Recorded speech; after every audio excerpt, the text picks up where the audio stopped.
سندھی نثر کی تاریخ بہت قدیم اور غنی ہے اور یہ صدیوں پر محیط ہے۔ سندھی زبان کی نثر کی ابتدا اسلامی دور سے قبل ہوئی، لیکن اسلامی دور کے بعد اس نے تیزی سے ترقی کی۔ سندھی نثر ابتدائی دور، بعد میں اسلامی دور، مغلیہ دور، برطانوی دور اور جدید دور، بہت سے ادوار تھے جس پر ہم اس ویڈیو میں بحث کریں گے، لیکن سب سے پہلے ہمارے اس چینل کو سبسکرائب کریں۔ شکریہ۔ سندھی نثر کا ابتدائی دور مختلف مذہبی اور فلسفیانہ کتابوں سے منسلک ہے۔ اس دور میں بدھ مت، جین مت اور ہندو دھرم کے مذہبی متن سندھی زبان میں ترجمہ کیے گئے۔ اس کے علاوہ اس دور میں کہانیوں اور لوک کہانیوں کا بھی مواد موجود تھا۔ اسلامی دور میں سندھی نثر کو ایک نئی جہت ملی۔ عرب اور فارسی زبانوں کا اثر سندھی نثر پر بہت زیادہ ہوا۔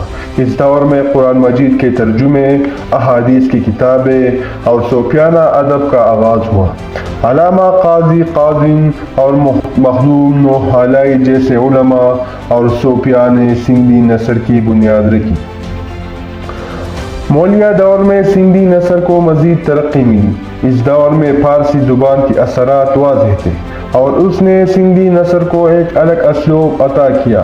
اس دور کے مشہور کتابوں میں شاہجو رسالوں کی ابتدائی نسخہ شامل ہے، جو کہ سندھی زبان میں لکھا گیا۔ برطانوی دور میں سندھی نثر نے بڑی ترقی کی۔ 1843 میں برطانوی حکومت نے سندھ کو سرکاری زبان کا درجہ دیا، جس سے ان کی پیروں میں مزید اضافہ ہوا۔ اس دور میں سندھی زبان میں کتب و رسائل کا ترجمہ کیا گیا اور سندھی صحافت کا آغاز ہوا۔ اس دور کے مشہور نثر نگاروں میں مرزا قلی بیگ، مولانا دین محمد وفائی اور دیگر شامل ہیں۔ قیام پاکستان کے بعد سندھی نثر کی ترقی کی نئی منازل طے کی۔